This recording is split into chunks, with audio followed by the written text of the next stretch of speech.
أعوذ بالله من الشيطان الرجيم.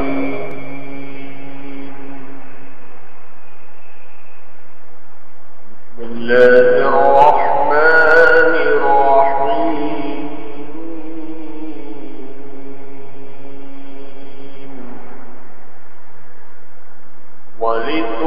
ولسليمان الريح غدوها شهر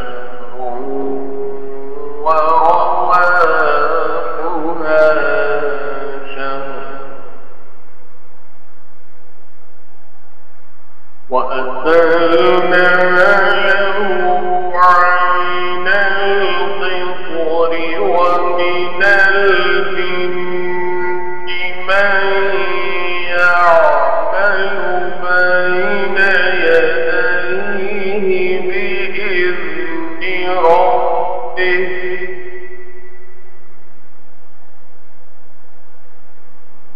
ومن يزغ منهم عن أمرنا نذقه من عذاب السعير.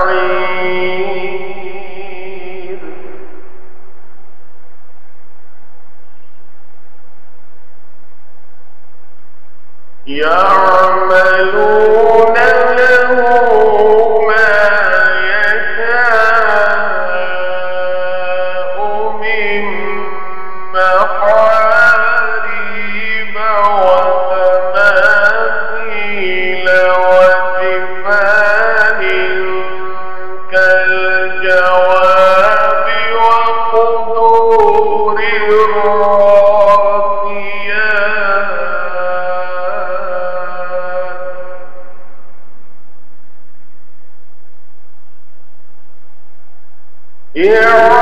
اعملوا آل داود شكرا وقليل من عبادي الشكور.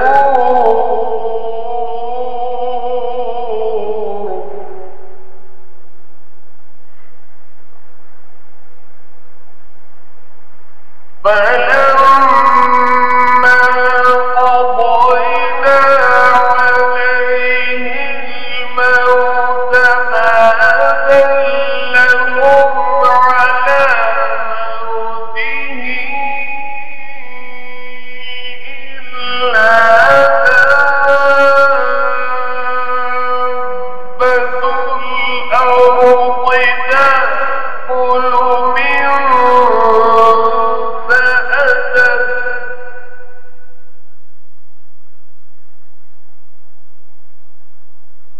فلما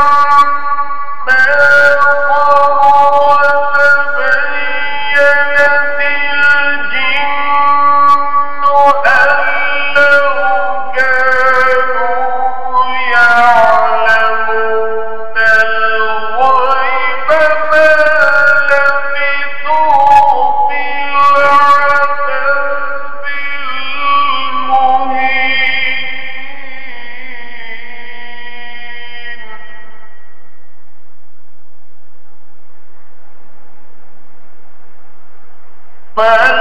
فلما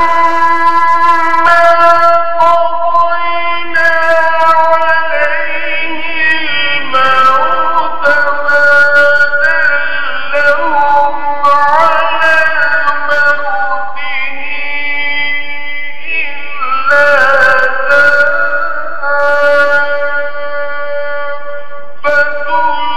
الأرض تأكل من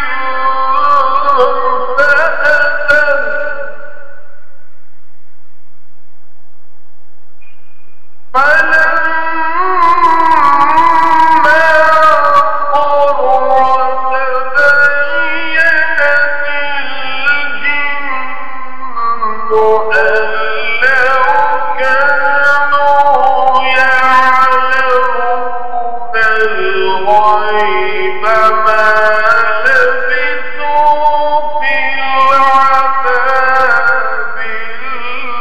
المهين. صدق اللہ العظیم۔ سورہ سبا کی آیات 12 سے 14 تک پڑھی گئی۔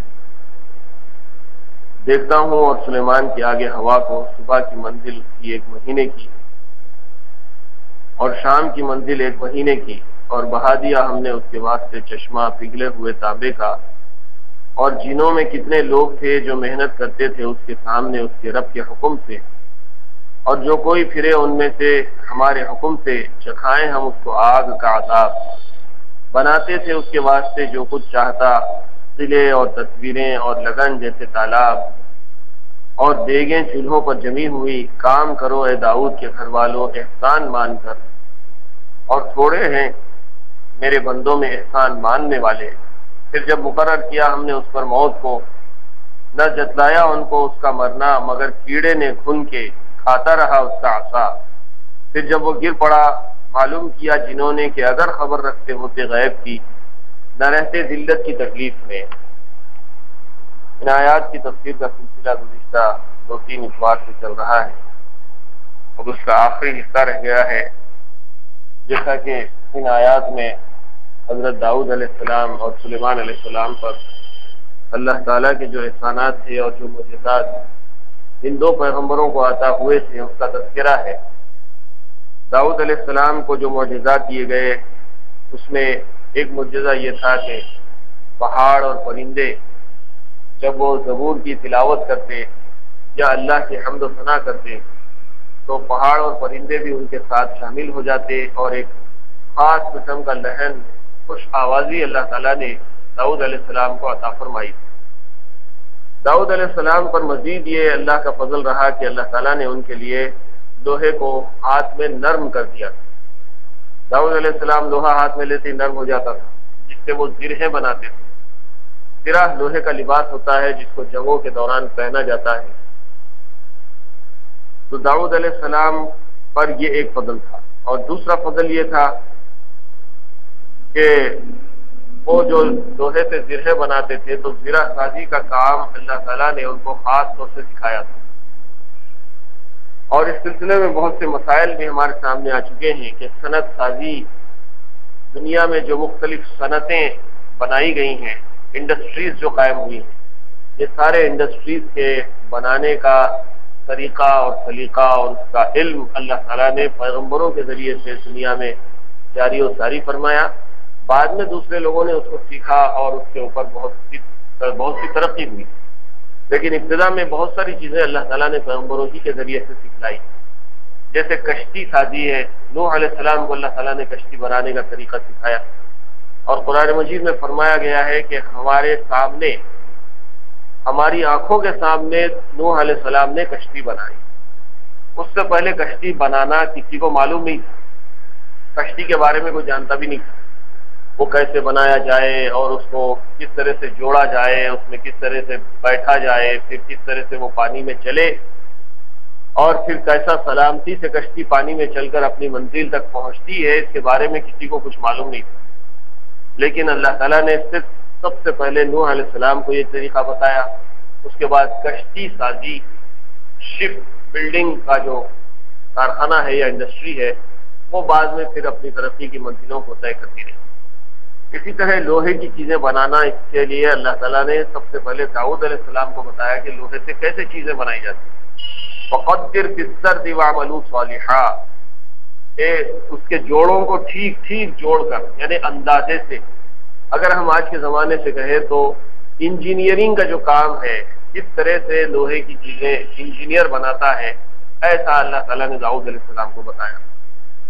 پھر داؤد علیہ السلام کے جو بیٹے تھے سلیمان علیہ السلام، ان پر بھی اللہ تعالیٰ کا بڑا فضل رہا، ان کو خاص سلطنت عطا کی گئی، بے مثال سلطنت، جس کی مثال نہ پہلے کسی اور کو ملی نہ قیامت تک کسی اور کو مل سکتی ہے۔ اس کا ایک چھوٹا سا خاکہ اللہ تعالیٰ نے یہاں پیش کیا ہے، وَلِسُلَيْمَانَ الرِّيحَ غُدُوُّهَا شَهْرٌ وَرَوَاحُهَا شَهْرٌ، ہواؤں کو اللہ تعالیٰ نے سلیمان علیہ السلام کے لیے مسخر کر دیا تھا، اور وہ تسخیر یا کنٹرول جو تھا ہواؤں کا ایسا تھا کہ سلیمان علیہ السلام اپنے تخت پر بیٹھتے اور ہوا میں اڑتے تھے۔ ایک رات اور ایک صبح میں ایک ایک مہینے کی مسافت کا سفر وہ طے کر لیتے. اس زمانے میں جیسے سفر کرنے کا طریقہ اور رواج تھا، جانوروں کا جو سفر کیا جاتا تھا، اگر کوئی ایک مہینے میں جتنا سفر طے کر سکتا تھا تو ایک صبح میں اور ایک شام میں سلیمان علیہ السلام اتنا سفر طے کر لیتے تھے.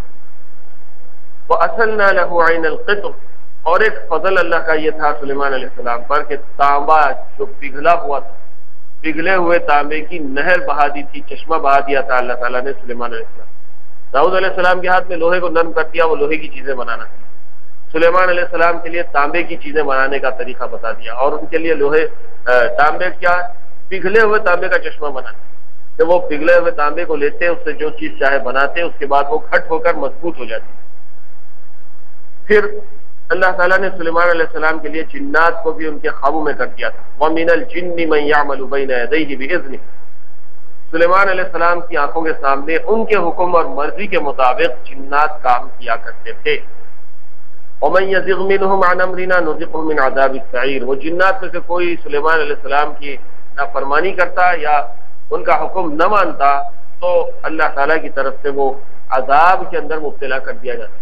یعنی ایسا کنٹرول دیا تھا اللہ تعالیٰ نے جنات کے اوپر سلیمان علیہ السلام کو کہ کوئی جن اگر آگے پیچھے کرتا، کام برابر نہیں کرتا، تو اللہ تعالیٰ خود راست اس کو سزا دیتے. يَعْمَلُونَ لَهُ مَا يَشَاءُ مِن مَحَارِيبَ وَتَمَاثِيلَ وَجِفَانٍ كَالْجَوَابِ وَقُدُورِ الرَّاسِيَاتِ. یہ جنات کیا کرتے تھے؟ بڑے بڑے کام جو قابل ذکر ہیں وہ یہ ہیں کہ قلعے بناتے تھے، بڑے بڑے محراب بناتے تھے، تماثیل یعنی تصویریں بناتے تھے، جفانین کل جواب بڑی بڑی لگنیں بناتے تھے تالاب جیسی، اور قدور الراسیات مضبوط دیگوں کو بنایا کرتے تھے.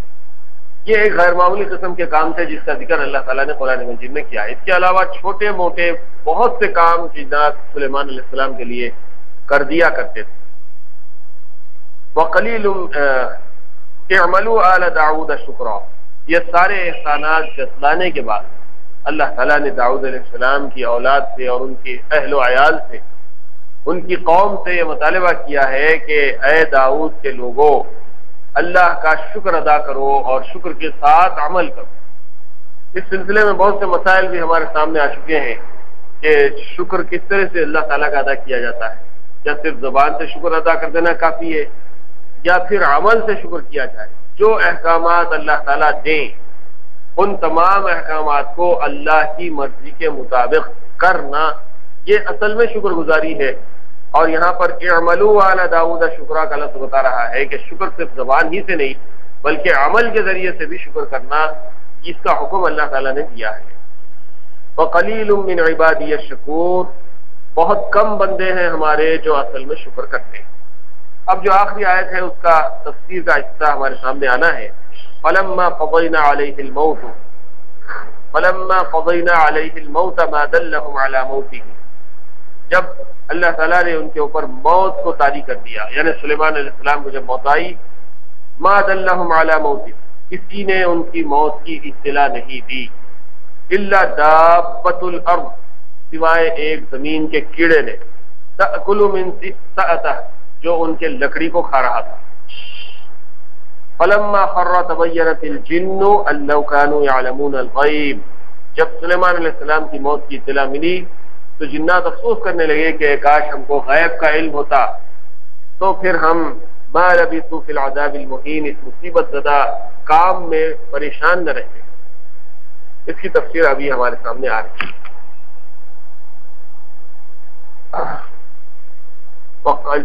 فلما قضینا علیہ الموت، آیت میں لفظ من سأتہ عصا اور لاٹھی کے معنی میں، بعض حضرات نے فرمایا کہ حبشی زبان کا لفظ ہے بمانے عصا، اور بعض نے فرمایا کہ عربی لفظ ہے نسا کے معنی ہٹانے اور مؤخر کرنے کے. لاٹھی کے ذریعے انسان مضر چیزوں کو ہٹاتا ہے، اس لیے اس کو من سأتہ کہا گیا، یعنی ہٹانے کا آلہ. اس آیت میں حضرت سلیمان علیہ السلام کی موت کا واقعہ عجیبہ بیان فرما کر بہت سی عبرتوں اور ہدایتوں کا دروازہ کھول دیا گیا ہے.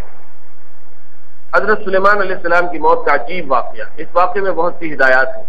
مثلا یہ کہ حضرت سلیمان علیہ السلام جن کو ایسی بے مثال حکومت و سلطنت حاصل تھی، کہ صرف ساری دنیا پر ہی نہیں بلکہ جنات اور طیور اور ہوا پر بھی ان کی حکومت تھی۔ طیور کہتے ہیں پرندوں کو، برڈ کے اوپر بھی سلیمان علیہ السلام کی حکومت تھی۔ جیسے کہ اس سے پہلے حدود کا واقعہ آ چکا ہے کہ جب سلیمان علیہ السلام اپنی فوج کی حاضری لے رہے تھے، تمام اپنے مملکت کے لوگوں کا جائزہ لے رہے تھے، اس وقت ان کو پتا چلا کہ ان کی سلطنت کا، ان کی وزارت کا یا ان کی فوج کا ایک رکن ہدہد غائب ہے۔ انہوں نے پوچھا کہ ہدہد کہاں گیا؟ نظر نہیں آ رہا ہے۔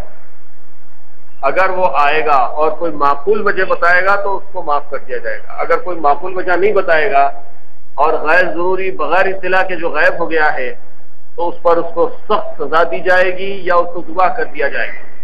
پھر ہدہد نے آ کر بتایا کہ میں ایسے ملک سے ہو کر آ رہا ہوں سلیمان، کہ جس کے بارے میں آپ کو بھی اطلاع نہیں ہے۔ وہاں پر ایک عورت کی حکومت ہے اور وہاں کے لوگ سورج کی پوجا کرتے ہیں۔ سلیمان علیہ السلام اللہ کے پیغمبر تھے، لوگوں کو اللہ کی طرف بلانا ان کی ذمہ داری تھی، اس لیے انہوں نے خط لکھا اس ملکہ سبا کے نام پر، جس کے بارے میں ہدہد نے اطلاع لائی تھی کہ یہ سلیمان کی طرف سے ہے اور اللہ کے نام سے یہ خط لکھا جا رہا ہے جو رحمان و رحیم ہے، تم جو ہے خاموشی کے ساتھ ہماری طرف چلے آؤ، اپنے آپ کو ہمارے حوالے کر دو۔ یہ خط لے کر ہدہد گیا، ملکہ سبا کے سامنے ڈالا، اس نے اپنے درباریوں سے مشورہ کیا اور اس کے بعد سلیمان علیہ السلام کے لیے تحفے تحائف بھیجے۔ سلیمان علیہ السلام نے تحفے واپس کیے اور کہا کہ ہم تحفوں کے لالچ میں تمہارے پاس خط نہیں بھیجے ہیں، ہم چاہتے ہیں کہ تم اپنے آپ کو ہمارے لیے سرنڈر کرو۔ پھر ملکہ سبا خود وہاں سے آئی اور اس کے آنے سے پہلے انہی جنات میں سے ایک نے فوری پلک جھپکتے دیر میں اس کا جو تخت تھا وہ لا کر سلیمان علیہ السلام کے سامنے رکھ دیا، جس پر سلیمان علیہ السلام نے اللہ کا شکر ادا کیا اور فرمایا ھذا من فضل ربی، یہ میرے رب کا فضل ہے۔ پھر جب ملکہ سبا آئی جس کا نام بلقیس بتایا گیا ہے، سلیمان علیہ السلام نے تخت بتا کر پوچھا کہ تمہارا تخت بھی کیا ایسا ہی ہے؟ وہ کہنے لگی کہ یہ تو وہی معلوم ہوتا ہے۔ پھر اس کے بعد سلیمان علیہ السلام نے اپنے دربار کی سیر کرائی اور اس سے متاثر ہو کر اور سلیمان علیہ السلام کی دعوت کو قبول کر کے ملکہ سبا بلقیس نے ایمان کو قبول کر لیا، وہ مسلمان ہو گئی۔ پھر بعض روایتوں سے پتہ چلتا ہے کہ سلیمان علیہ السلام نے اس خاتون سے شادی بھی کر لی۔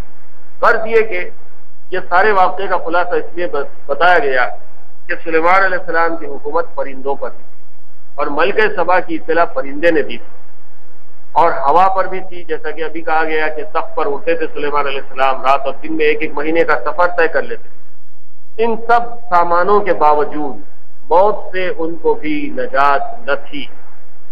ایک بڑی اہم اور بڑی عبرت کی بات یہ ہے کہ ایسی زبردست سلطنت دینے کے باوجود اللہ تعالیٰ نے سلیمان علیہ السلام کو بھی موت کا مزہ چکھایا، اور قرآن مجید نے کہا ہے کہ کل نفس ذائقۃ الموت، ہر نفس کو موت کا مزہ چکھنا ہے۔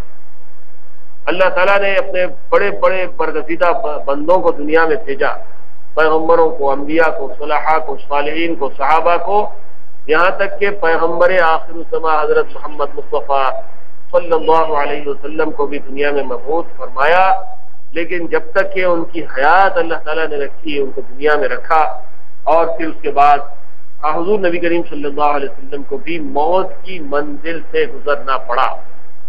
یہ ایسی اٹل حقیقت ہے جو ناقابل انکار ہے، جس کا کوئی انکار نہیں کر سکتا۔ دنیا میں لوگوں نے خدا کا انکار کیا ہے لیکن موت کا کوئی انکار نہیں کر سکا۔ تو یہاں پر یہ بات سمجھ لینی چاہیے کہ موت برحق ہے۔ بہت مرتبہ لوگ پریشان ہوتے ہیں کہ بیمار ہو گئے، مر جائیں گے تو کیا ہوگا، ہم مرنا نہیں چاہتے۔ عام آدمی کی فطرت یہی ہے کہ وہ مرنا نہیں چاہتا، اور اسی کی کیفیت کو اللہ تعالیٰ نے قرآن مجید میں بیان کیا ہے کہ قل ان الموت الذی تفرون منہ، اے نبی صلی اللہ علیہ وسلم کہہ دیجئے کہ وہ موت جس سے تم بھاگتے ہو، موت سے آدمی بھاگتا ہے۔ کہیں انسان کو پتا چلا کہ وہاں جا کے مر جائے گا تو جائے گا ہی نہیں، وہاں پولیس کی گولی لگے گی، مر جائے گا، باہر مت نکلو، کرفیو ہے، کہیں پر چاقو اور تلوار چل رہی ہے، باہر مت نکلو، کوئی مار ڈالے گا، کہیں پر شیر آ گیا ہے، جنگلی جانور ہے، چیر پھاڑ ڈالنے والا ہے، اس کے پنجے میں چڑھ جائیں گے تو پھر وہ پھاڑ ڈالے گا، وہاں نہیں جائے گا۔ اسی طرح سے جہاں کہیں بھی جان کا خطرہ انسان کو لگا رہتا ہے وہاں آدمی نہیں جاتا، لیکن حقیقت یہ ہے کہ دنیا میں جب آیا ہے تو اس دنیا سے جانا ضروری ہے۔ تو اللہ تعالیٰ نے فرمایا کہ تفرون منہ، جس سے تم فرار اختیار کرتے ہو، بھاگتے ہو ڈر کے، فإنہ ملاقیکم، لیکن وہ تم سے ملاقات کرے گی، موت۔ ثم تردون الی عالم الغیب والشہادہ، پھر اس کے بعد وہ موت تم کو اس ہستی کی طرف لوٹ آئے گی جو عالم الغیب والشہادہ ہے، جو ہر چھپی ہوئی اور ظاہر چیز کو جانتا ہے۔ یہ ایسی حقیقت ہے جس سے پیغمبروں کو بھی نجات نہیں مل سکی۔ تو سلیمان علیہ السلام کو بھی موت آئی، اور یہ کہ موت کو مقررہ وقت پر آنی تھی۔ بیت المقدس کی تعمیر جو حضرت داؤد علیہ السلام نے شروع کی تھی، پھر حضرت سلیمان علیہ السلام نے اس کی تکمیل فرمائی، اس میں کچھ کام تعمیر کا باقی تھا، اور یہ تعمیر کا کام جنات کے سپرد تھا جس کی طبیعت میں سرکشی غالب تھی۔ حضرت سلیمان علیہ السلام کے خوف سے وہ کام کرتے تھے، ان کی وفات کا جنات کو علم ہو جائے تو فوراً کام چھوڑ بیٹھے اور تعمیر ادھوری رہ جائے۔ اس کا انتظام حضرت سلیمان علیہ السلام نے باذن خداوندی یہ کیا کہ جب موت کا وقت آیا تو موت کی تیاری کر کے اپنی محراب میں داخل ہو گئے، جو شفاف شیشے سے بنی ہوئی تھی، باہر سے اندر کی سب چیزیں نظر آتی تھی، اور اپنے معمول کے مطابق عبادت کے لیے ایک سہارا لے کر کھڑے ہو گئے کہ روح پرواز کرنے کے بعد بھی جسم اس عصا کے سہارے اپنی جگہ جمع رہے۔ جیسا یہ مضمون یہاں پر بتا رہا ہے کہ ہو سکتا ہے کہ سلیمان علیہ السلام کو اللہ تعالیٰ کی طرف سے اطلاع ہو گئی تھی کہ آپ کو موت آنے والی ہے، اور اللہ کے نیک بندے اپنی موت کے انتظار میں ہی رہتے ہیں۔ اللہ تعالیٰ اپنی مشیت اور اپنی حکمت کے مطابق کبھی کبھی اپنے نیک بندوں کو موت سے کچھ پہلے اس کی اطلاع کر دیتے ہیں۔ پیغمبر سے ہو سکتا ہے ان کو معلوم تھا ہوگا اور اللہ ہی نے یہ تدبیر بتائی ہوگی کہ موت آنے والی ہے، لیکن آپ موت کے وقت جو اپنا پوزیشن رکھیں وہ اس طرح سے رکھیں۔ چنانچہ اسی کے مطابق حضرت سلیمان علیہ السلام پوری تیاری اپنی کر کے، ہو سکتا ہے باوضو ہو کر عبادت کے انداز میں آئے اپنی محراب میں۔ محراب کی تفصیل اس سے پہلے آ چکی ہے کہ عالیشان عمارتوں کا جو ایلیویشن ہوتا ہے، سامنے کا جو ڈیزائن ہوتا ہے، بالکنی وغیرہ جو بڑی خوبصورت بنائی جاتی ہے، اسی کو محراب کہتے ہیں، اور یہ جو مسجدوں کے محراب بنائے جاتے ہیں اس کو بھی محراب کہتے ہیں۔ تو اس زمانے میں سلیمان علیہ السلام عبادت کے لیے محراب میں آ کر کھڑے ہوتے ہیں۔ حضرت آل عمران اور زکریا علیہ السلام کے بارے میں بھی، عمران اور زکریا علیہ السلام کے بارے میں بھی قرآن مجید میں محراب کا لفظ آیا ہے کہ وہ جب محراب میں کھڑے ہو کر اللہ کی عبادت کر رہے تھے تو اللہ تعالیٰ نے ان کو خوشخبری دی بیٹے کی۔ ایسے ہی سلیمان علیہ السلام بھی محراب میں جو مخصوص جگہ بھی تھی ان کی عبادت کرنے کی، وہاں آ کر کھڑے ہو گئے ایک لکڑی کے سہارے، اور اسی حالت میں اللہ تعالیٰ نے جیسا کہ ان کو اطلاع شاید کر دی تھی، ان کی روح پرواز ہو گئی۔ محراب کا پوزیشن یہ تھا کہ سامنے جو کام لوگ کر رہے تھے وہ سلیمان علیہ السلام کو نظر آتے تھے، سلیمان علیہ السلام بھی ان لوگوں کو نظر آتے تھے۔ وہ لوگ دیکھ رہے پلٹ پلٹ کے کہ سلیمان علیہ السلام دیکھ رہے ہیں، چلو اپنے کام میں مصروف۔ موت آ گئی سلیمان علیہ السلام کو، لیکن یہ لوگ اپنے کام میں مصروف رہے، اور وہ مرنے کے بعد بھی اپنی لکڑی کے سہارے کھڑے رہے۔ حضرت سلیمان علیہ السلام کو زندہ سمجھ کر یہ لوگ کام میں مشغول رہے، یہاں تک کہ سال بھر گزر گیا اور تعمیر بیت المقدس کا بقایا کام مکمل ہو گیا۔ تو اللہ تعالیٰ نے گھن کے کیڑے کو، جو کہ فارسی میں دیوک اور اردو میں دیمک کہلاتا ہے، قرآن کریم نے اس کو دابۃ الارض کے نام سے موسوم کیا ہے، عصائے سلیمانی پر مسلط کر دیا۔ دیمک نے عصا کی لکڑی کو اندر سے کھا کر کمزور کر دیا، عصا کا سہارا ختم ہوا تو سلیمان علیہ السلام گر گئے۔ اس وقت جنات کا ان کی موت کی تھی۔ اب جنات دیکھ رہے ہیں کہ سانپ کھڑے ہوئے کام میں مصروف ہے، لیکن دیکھیے کہ اچانک سانپ گر گئے تو بھاگ کے آئے، دیکھے قریب آ کر دیکھے کہ لکڑی ٹوٹ گئی ہے، اس کو اٹھا کے دیکھے تو اندر کیڑ لگا ہوا ہے۔ پھر غور کرے تو پتہ چلا کہ کافی لمبا عرصہ ہو گیا، ان کو تو موت آ چکی، یہ تو انتقال کر چکے ہیں۔ پھر انہوں نے اندازہ قائم کیا تو پتہ چلا کہ 1 سال پہلے ہی ان کی روح پرواز کر چکی۔ اس وقت جنات کو اپنے حالت پر بڑا افسوس ہوا، اور اسی افسوس کو اللہ تعالیٰ نے اس آیت میں بیان کیا ہے کہ فَلَمَّا خَرَّ تَبَيَّنَتِ الْجِنُّ أَن لَّوْ كَانُوا يَعْلَمُونَ الْغَيْبَ مَا لَبِثُوا فِي الْعَذَابِ الْمُهِينِ۔ کیا افسوس کی بات ہے ہمارے لیے کہ اگر ہم غیب کا علم رکھتے، پوشیدہ باتوں کو اگر ہم جانتے ہوتے تو پھر اس عذاب میں یعنی سخت محنت جو ہم سال بھر سے کر رہے ہیں اس میں مبتلا نہ ہو. اتنا ہارڈ ورک ہم نے کیا ہے، اتنی محنت سے کام کر، اگر ہم کو پتا چلا کہ صاحب مر چکے ہیں تو یا تو کام چھوڑ کے بھاگ جاتے یا پھر آہستہ آہستہ کرتے ہیں. اس میں جلدی کی کیا بات تھی؟ تو یہ بات بڑی عبرت کی ہے، اور اس میں یہ ثابت کر دیا گیا ہے کہ جنات کو بھی غیب کا علم نہیں. حالانکہ غیب کی بھی کوئی زیادہ بات نہیں تھی، سامنے تھا، دیکھ رہے تھے، پھر اس کے باوجود سامنے جو چیز نظر آ رہی ہے اس کے پیچھے حقیقت کیا ہے وہ بھی جنات کو معلوم نہیں تھی. بہت سے لوگوں کو یہ سمجھا جاتا ہے، سمجھتے ہیں بہت سے لوگ کہ جنات غیب کی خبریں رکھتے ہیں، غیب کا علم رکھتے ہیں، لیکن حقیقت یہ نہیں ہے. جنات کو اللہ تعالیٰ نے دور دراز کی مسافت چند لمحات میں قطع کر لینے کی قوت عطا فرمائی ہے. وہ بہت سے ایسے حالات و واقعات سے واقف ہو جاتے تھے جن کو انسان نہیں جانتے. جب وہ انسانوں کو ان واقعات کی خبر دیتے تو انسان یہ سمجھتے تھے کہ غیب کی خبر ہے. اور جنات کو بھی علم غیب حاصل ہے، خود جنات کو بھی علم غیب کا دعویٰ ہو تو بعید نہیں. موت کے اس عجیب واقعے نے ان کی بھی حقیقت کھول دی. خود جنات کو بھی پتہ چل گیا کہ جب انسانوں کو بھی کہ جنات عالم الغیب نہیں ہے، کیونکہ ان کا غیب کا علم ہوتا تو حضرت سلیمان علیہ السلام کی موت سے 1 سال پہلے ہی باخبر ہو جاتے، اور یہ سال بھر کی محنت و مشقت جو ان کو زندہ سمجھ کر برداشت کرتے رہے اس سے بچ جاتے. آیت کے آخر جملے میں اسی کا بیان ہے کہ فلما خر تبینت الجن ان لو كانوا يعلمون الغیب ما لبثوا في العذاب المہین. اس میں عذاب مہین سے مراد وہ محنت اور مشقت کا کام ہے جس پر تعمیر بیت المقدس کی تکمیل کے لیے ان کو حضرت سلیمان علیہ السلام نے لگا دیا تھا.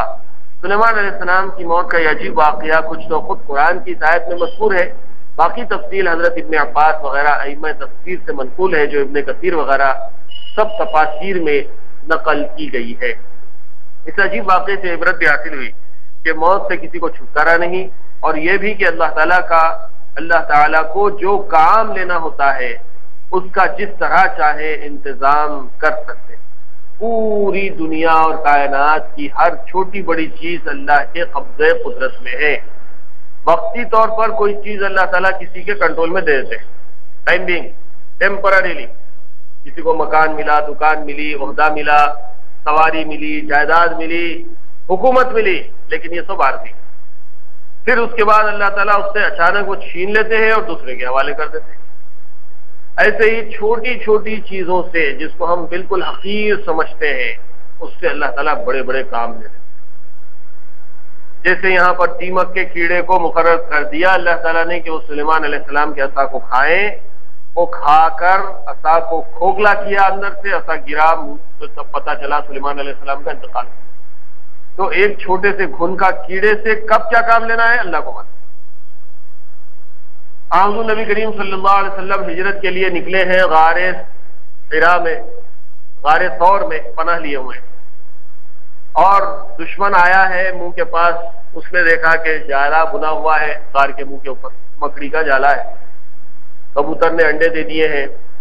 انہوں نے اندازہ لگایا پرانی غار ہے، اگر آج کل میں کوئی اندر گیا ہوتا تو یہ مکڑی کا جالا تو پرانا معلوم ہو رہا ہے، جالا ٹوٹ جاتا اور پتہ چلتا کہ اندر کوئی ہے. جالا بنا ہوا رہنے کا مطلب یہ ہے کہ کوئی اندر گیا ہی نہیں، وہاں سے پلٹ. کیا ہے؟ معمولی سی چیز، مکڑی کا جالا. اور مکڑی کے جالے کے بارے میں قرآن مجید خود گواہی دیتا ہے کہ ان اوہن البیوت لبیت العنکبوت. دنیا میں سب سے زیادہ کمزور ترین گھر اگر کوئی ہے تو وہ مکڑی کا گھر ہے. سب سے بودا، سب سے ناپائیدار، جس کو آپ ایک پھونک مارے تو اس کے تار ٹوٹ جاتے، ہوا سے، آدمی کے پھونک سے وہ ٹوٹ جاتا. اس سے بودا کوئی ہو سکتا ہے، لیکن اللہ تعالیٰ نے اس بودی ترین چیز سے اپنی سب سے محبوب ترین چیز کی حفاظت کی. حضور نبی کریم صلی اللہ علیہ وسلم کی حفاظت کی. تو اللہ جانتے ہیں کب کس سے کیا کام لینا. اللہ تعالیٰ جو ہے بڑے بڑے طاقتور لوگوں کی طاقت کو معمولی سب سے کمزور چیز سے توڑ دیتے ہیں.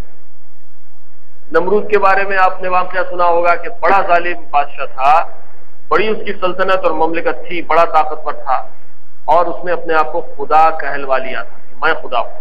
وقال انا ربکم الاعلی. فرعون بھی ایسی تھا اور نمرود بھی ایسی تھا. لیکن کتابوں میں لکھا ہے کہ جب اس کی موت کا وقت آیا تو اللہ تعالیٰ نے اس کے دماغ میں ایک لنگڑے مچھر کو داخل کر دیا. مچھر وہ بھی لنگڑا، اور وہ اس کے دماغ کو کاٹتا تھا۔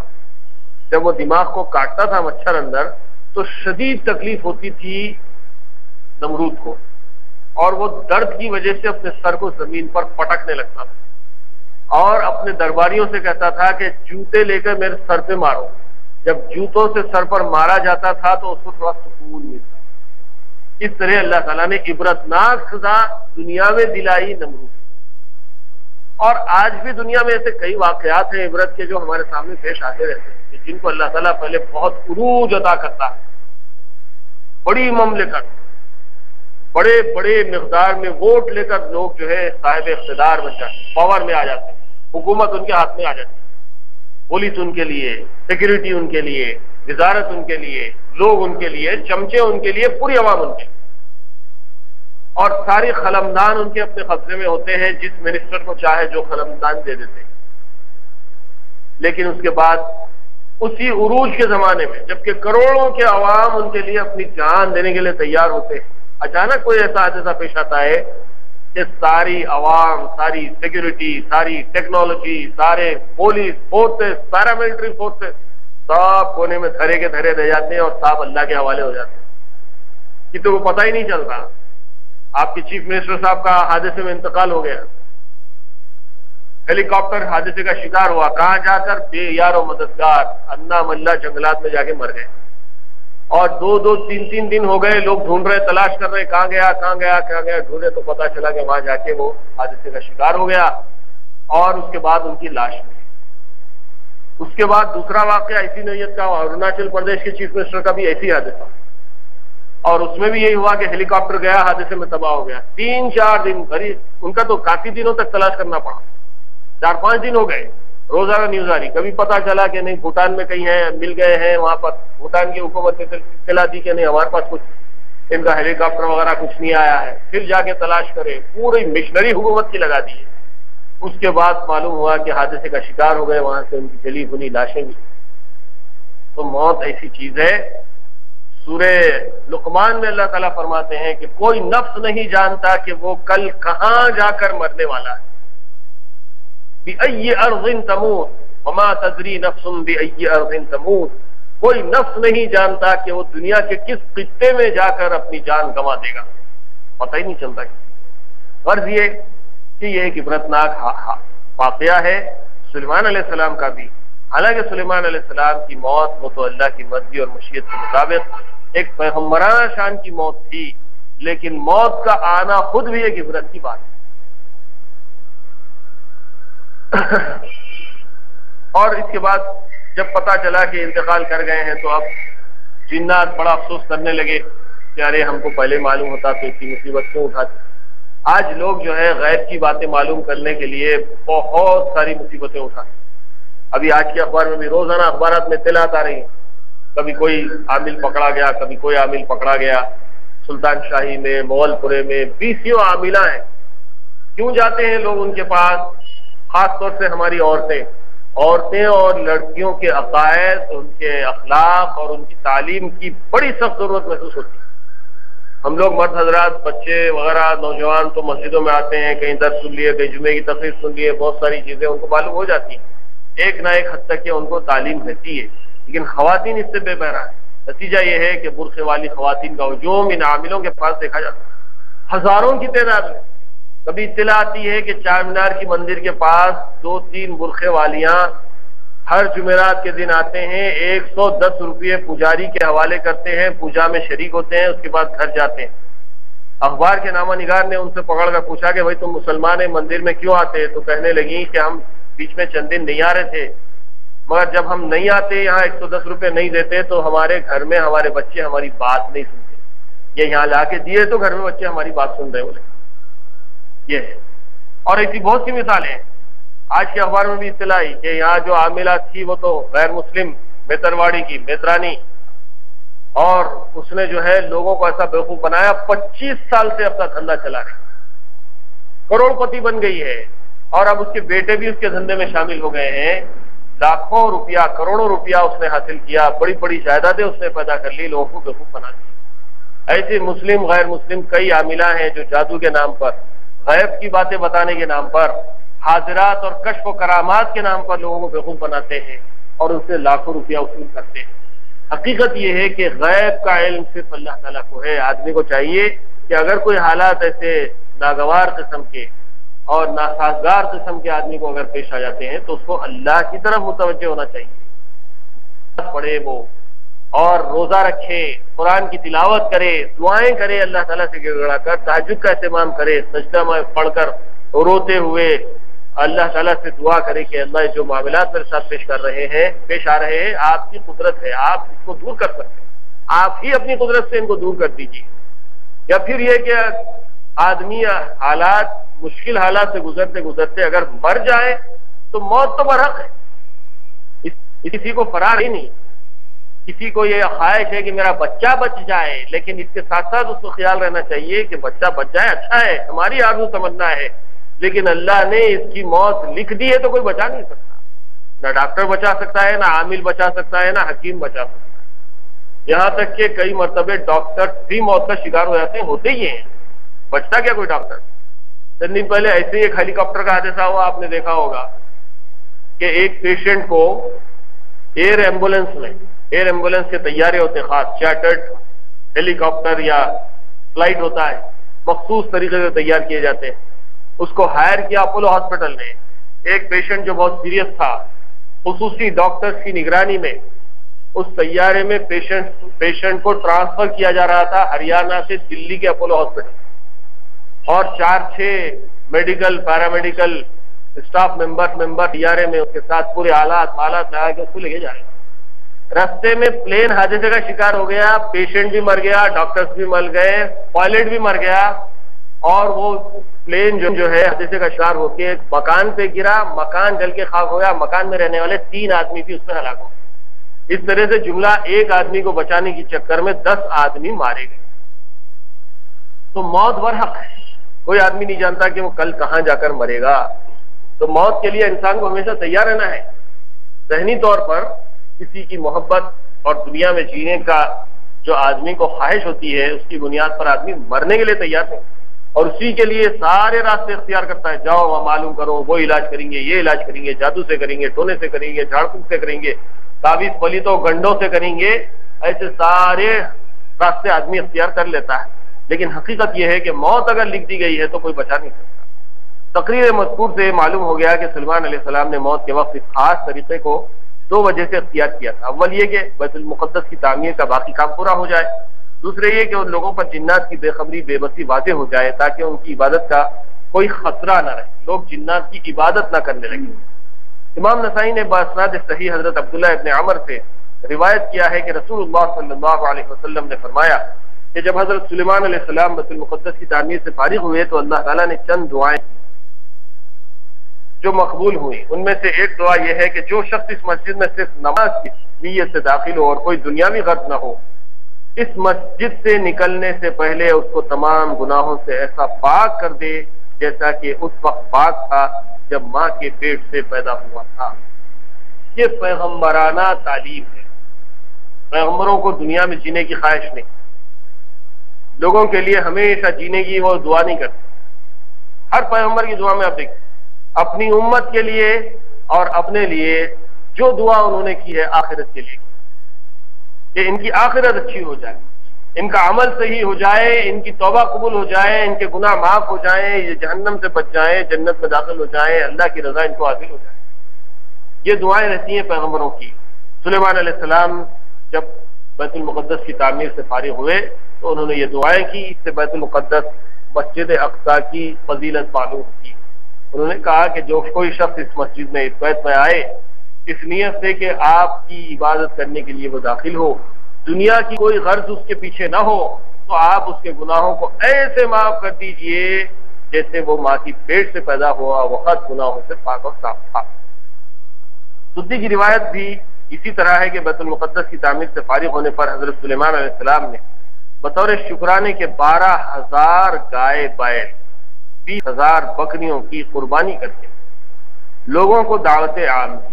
یہاں نہ کر سکتے ہیں کہ وہ جو آیت میں کہا گیا کہ بڑی بڑی لگنیں بناتے تھے جنات، ایسی تالاب کی جیسی، اور بڑی بڑی دیگیں بناتے تھے جو مضبوط پتھروں میں فکس ہوتی تھی. یہ دیگوں کی لگنوں کی کیوں ضرورت پڑی؟ اس لیے کہ سلیمان علیہ السلام سب سے بڑی دعوت کرتے ہیں. آج لوگ بڑی بڑی دعوتیں کر رہے ہیں، بڑی شان بگا رہے ہیں کہ ہمارے پاس 10,000 آدمی کا، 20,000 8,000 آدمی کا کھانا. رخے تقسیم ہو رہے ہیں 4 6 مہینے پہلے سے، اور ہزاروں کی تعداد میں لوگوں کو دعوت دی جا رہی ہے، لیکن کوئی سلیمان علیہ السلام کی دعوت کا مقابلہ نہیں کر سکتا. آپ اندازہ کیجئے کہ 12,000 گائے بیل، 12,000 اور 20,000 بکریوں کی قربانی کر کے سلیمان علیہ السلام نے بیت المقدس کی تعمیر پر شکرانہ کیا، دعوت کی، اور اس دن کی خوشی منائی. صخرے بیت المقدس پر کھڑے ہو کر اللہ تعالیٰ سے دعائیں مانگی کہ یا اللہ، آپ نے ہی مجھے یہ قوت اور وسائل عطا فرمائے جن سے تعمیر بیت المقدس مکمل ہوئی، تو یا اللہ مجھے اس کی بھی توفیق دیجیے کہ میں تیری اس نعمت کا شکر ادا کروں، اور مجھے اپنے دین پر وفات دیجیے، اور ہدایت کے بعد میرے قلب میں کوئی زیغ اور کجی نہ ڈالی.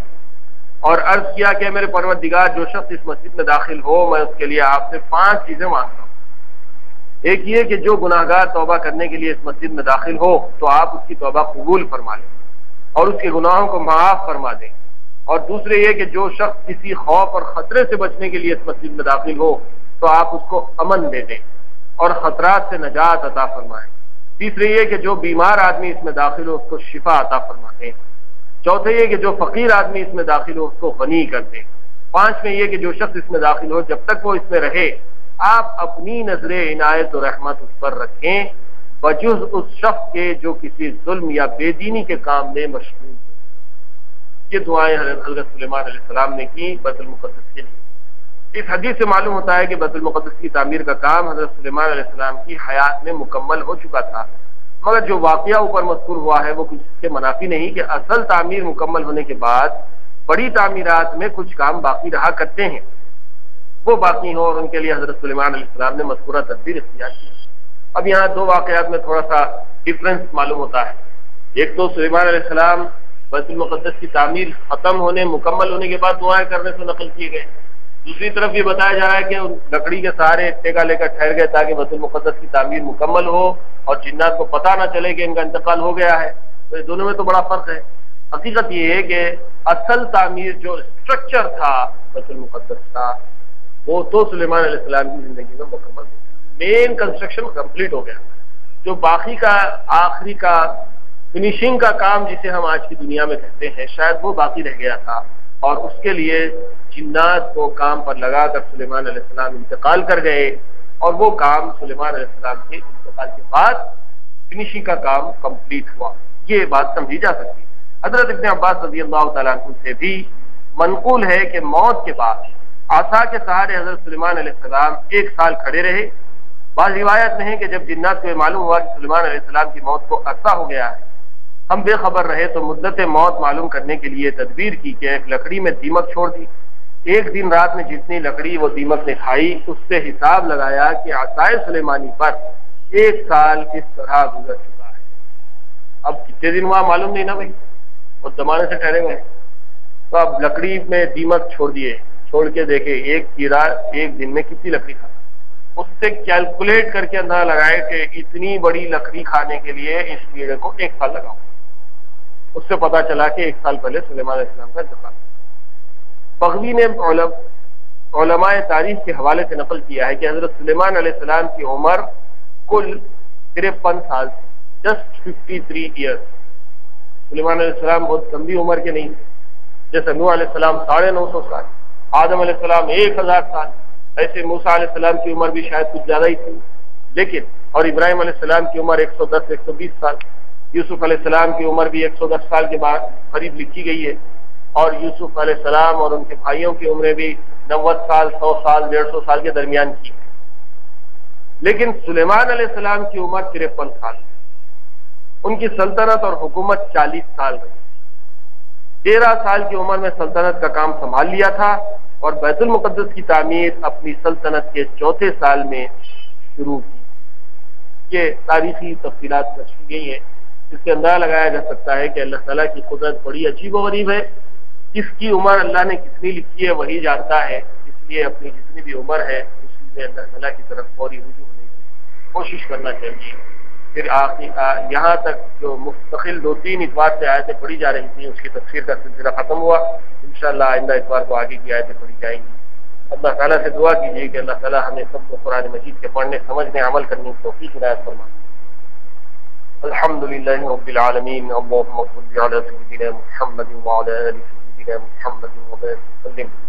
ربنا ظلمنا أنفسنا وإن لم تغفر لنا وترحمنا لنكونن من الخاسرين. اللهم من أحييته منا فأحيه على الإسلام ومن توفيته منا فتوفه على الإيمان. سبحان ربك رب العزة